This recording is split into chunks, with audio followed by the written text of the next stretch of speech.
यह कहानी उत्तर प्रदेश के उस इलाके से शुरू होती है जिसे पूर्वांचल कहा जाता है। एक ऐसा क्षेत्र जहां आत्मसम्मान, जमीन और बंदूक की नली से ही ताकत तय होती है। इसी पूर्वांचल की माटी से निकलकर एक लड़का 1980 के दशक में महानगरी बंबई पहुंचता है। नाम था सुभाष सिंह ठाकुर, जिसे आगे चलकर जुर्म की दुनिया में बाबा और सुभाष ठाकुर के नाम से जाना। सुभाष कोई साधारण लड़का नहीं था जो बंबई की मीलों में मजदूरी करने आया हो। उसकी आंखों में एक अजीब सा गुस्सा, जल्द अमीर बनने का लालच और किसी के आगे ना झुकने की जिद साफ दिखाई देती थी। बंबई आते ही सुभाष ठाकुर का सामना शहर की चौलों और तंग गलियों के स्थानीय दादाओं से हुआ। उस समय बंबई में उत्तर भारतीय प्रवासियों को आसानी से निशाना बनाया जाता था। सुभाष को यह बात कतई बर्दाश्त नहीं थी। उसने स्थानीय लड़कों को इकट्ठा किया और अपने हक के लिए लड़ना शुरू कर दिया। उसकी पहली बड़ी भिड़ंत मलाड और गोरेगांव के इलाकों में स्थानीय रंगदारों से हुई।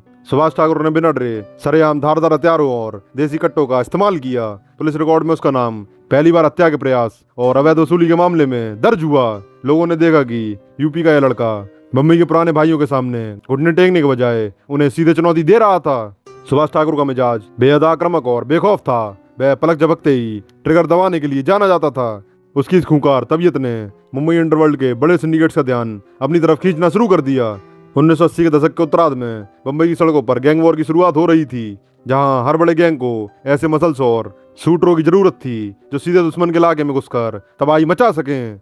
सुभाष ठाकुर ने समझ लिया था कि बंबई पर राज करने के लिए उसे एक बड़े आका की जरूरत है। उसने छोटे मोटे झगड़े छोड़ दिए और बड़ी लीग में कदम रखने की तैयारी कर ली। पूर्वांचल का यह बाहुबली अब बंबई का नया खौफ बनने की राह पर निकल चुका था।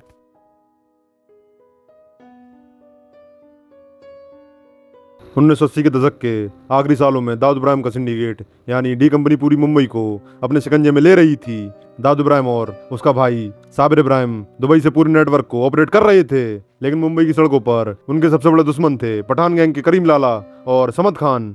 दाऊद को ऐसे वफादार और सिरफरे शूटरों की फौज चाहिए थी जो पठानों के खौफ को खत्म कर सकें। इसी दौरान दाऊद के भाई अनीस इब्राहिम और छोटा राजन की नजर सुभाष ठाकुर पर पड़ी। सुभाष ठाकुर की बेखौफ तबीयत और अचूक निशानेबाजी को देखते हुए उसे तुरंत डी कंपनी का मुख्य शूटर बना दिया गया।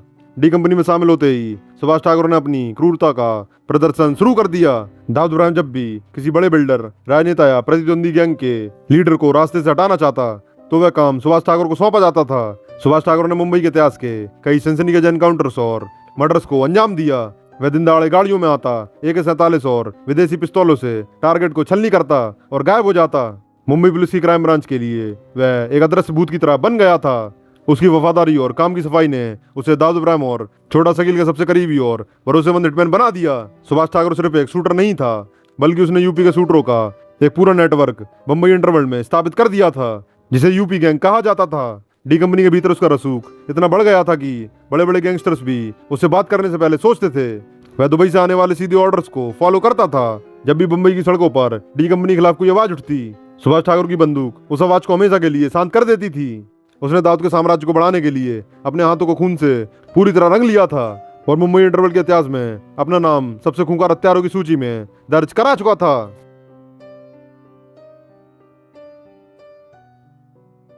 साल 1992 का सितंबर महीना मुंबई अंडरवर्ल्ड के इतिहास का सबसे खूनी और दुस्साहक पन्ना लिखा जाने वाला था। दाऊद इब्राहिम के जीजा इब्राहिम पारकर की मुंबई के नागपाड़ा इलाके में अरुण गवली गैंग के शूटरों ने दिन दहाड़े हत्या कर दी थी। इस हत्या से दुबई में बैठा दाऊद इब्राहिम गुस्से से पागल हो गया। उसने अपने जीजा की मौत का बदला लेने का जिम्मा सीधे सुभाष ठाकुर को सौंपा। दाऊद का साफ आदेश था, गवली के जिन शूटरों ने पारकर को मारा है वे जिंदा नहीं बचने चाहिए, चाहे वे कहीं भी हों। सुभाष ठाकुर ने अपने आका के आदेश को पूरा करने के लिए एक ऐसी साजिश रची जिसने पूरे देश की कानून व्यवस्था को हिलाकर रख दिया। इब्राहिम पारकर की हत्या में शामिल अरुण गवली गैंग का एक मुख्य शूटर शैलेश हल्दड़कर घायल अवस्था में मुंबई के जे हॉस्पिटल के वार्ड नंबर 18 में भर्ती था। वहां उसकी सुरक्षा के लिए मुंबई पुलिस के हथियारबंद जवान तैनात थे। 12 सितंबर 1992 की रात जब पूरा अस्पताल सो रहा था, सुभाष ठाकुर अपने साथ डी कंपनी के दर्जन से अधिक शूटरों को लेकर जे हॉस्पिटल पहुंच गया। उनके हाथों में AK-47 राइफलें और 9 mm की पिस्तौलें थीं। सुभाष ठाकुर और उसके शूटरों ने बिना किसी हिचकिचाहट के अस्पताल के भीतर धावा बोल दिया। उन्होंने वार्ड नंबर 18 के दरवाजे पर तैनात पुलिसकर्मियों पर अंधाधुंध फायरिंग शुरू कर दी। अस्पताल की शांत इमारत गोलियों की तड़तड़ाहट और उसकी चीखों से गूंज उठी। सुभाष ठाकुर खुद वार्ड के भीतर घुसा और बेड पर लेटे शैलेश हल्दड़कर पर AK-47 की पूरी मैगजीन खाली कर दी। हल्दड़कर के मौके पर ही चीतड़े उड़ गए। इसी खूनी खेल में 2 बेगुनाह पुलिसकर्मी भी शहीद हो गए और कई मरीज व डॉक्टर घायल हुए। हमला करने के बाद सुभाष ठाकुर और उसके साथी हवा में गोलियां चलाते हुए पुलिस की गाड़ियों के सामने से फरार हो गए। जे हॉस्पिटल का यह शूट आउट अंडरवर्ल्ड के इतिहास का पहला ऐसा हमला था जहां किसी सरकारी अस्पताल के भीतर घुसकर AK-47 का इस्तेमाल किया गया था। इस वारदात ने देश की संसद तक को हिला दिया और सुभाष ठाकुर मुंबई पुलिस का सबसे बड़ा मोस्ट वांटेड क्रिमिनल बन गया।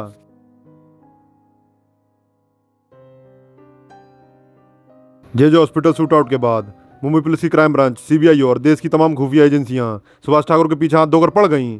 सरकार पर अंडरवर्ल्ड केस दुशासन को कुचलने का भारी दबाव था। सुभाष ठाकुर मुंबई छोड़कर भाग गया था। वह कभी उत्तर प्रदेश के जंगलों में छुपता तो कभी नेपाल और दुबई के चक्कर काटता, लेकिन भारतीय एजेंसियों ने उसके पूरे नेटवर्क को सर्विलांस पर ले लिया था। आखिरकार साल 1993 में दिल्ली पुलिस की स्पेशल सेल और केंद्रीय जांच एजेंसियों ने एक गुप्त ऑपरेशन के तहत सुभाष ठाकुर को दिल्ली के एक सेफ हाउस से भारी मात्रा में अवैध हथियारों के साथ गिरफ्तार कर लिया। सुभाष ठाकुर की गिरफ्तारी के बाद उस पर जे हॉस्पिटल शूट आउट, टाटा कानून और मकोका के तहत दर्जनों मुकदमे चलाए गए। अदालत में यह केस सालों तक चला। सुभाष ठाकुर ने खुद को बचाने के लिए बड़े बड़े वकीलों की फौज खड़ी की और यह साबित करने की कोशिश की कि जे हॉस्पिटल के समय वे मुंबई में मौजूद नहीं था, लेकिन जांच एजेंसियों ने चश्मदीद गवाहों, डॉक्टरों और मौके से मिले बैलिस्टिक सबूतों के आधार पर अदालत के सामने एक बेहद मजबूत चार्जशीट पेश की। जे हॉस्पिटल के गवाहों को डराने और धमकाने की बहुत कोशिशें हुई, लेकिन पुलिस की सख्त सुरक्षा की वजह से गवाह अदालत में टिके रहे।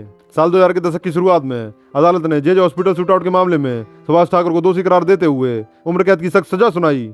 उसे उत्तर प्रदेश की सबसे सुरक्षित और हाई सिक्योरिटी वाली फतेहगढ़ सेंट्रल जेल में ट्रांसफर कर दिया गया। दाऊद इब्राहिम ने जेल के भीतर भी सुभाष ठाकुर को कानूनी और वित्तीय मदद पहुंचाने की कोशिश की, लेकिन 1993 के मुंबई बम धमाकों के बाद जब दाऊद ने भारत के खिलाफ गद्दारी की तो सुभाष ठाकुर और दाऊद के रिश्तों में भी दरार आने लगी। सुभाष ठाकुर को समझ आ गया था कि अब उसे अपनी जिंदगी का बाकी हिस्सा जेल की सलाखों के पीछे ही गुजारना होगा।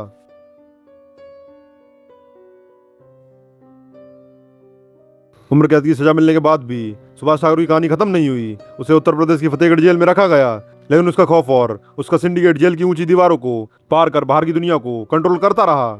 जेल के भीतर बैठकर सुभाष ठाकुर ने यूपी के पूर्वांचल और बिहार के गैंग्स के साथ नए कूटनीतिक रिश्ते बनाए। उसने दाऊद इब्राहिम की डी कंपनी से पूरी तरह नाता तोड़ लिया और खुद को एक देशभक्त गैंगस्टर के रूप में पेश करना शुरू किया, ठीक वैसे ही जैसे छोटा राजन ने किया था। उसने जेल के अंदर से ही पूर्वांचल के रेलवे टेंडरों, कोयला माफियाओं और बालू खनन के धंधे में अपना दखल बनाए रखा। हालिया खुफिया रिपोर्टों और साल 2026 के पुलिस खुलासों के अनुसार सुभाष ठाकुर अब बूढ़ा हो चुका है और जेल के नियमों के सख्त होने के कारण सीधे ऑपरेशन नहीं चला पाता, लेकिन उसका नाम आज भी पूर्वांचल के आपराधिक गलियारों में एक लीजेंड की तरह लिया जाता है।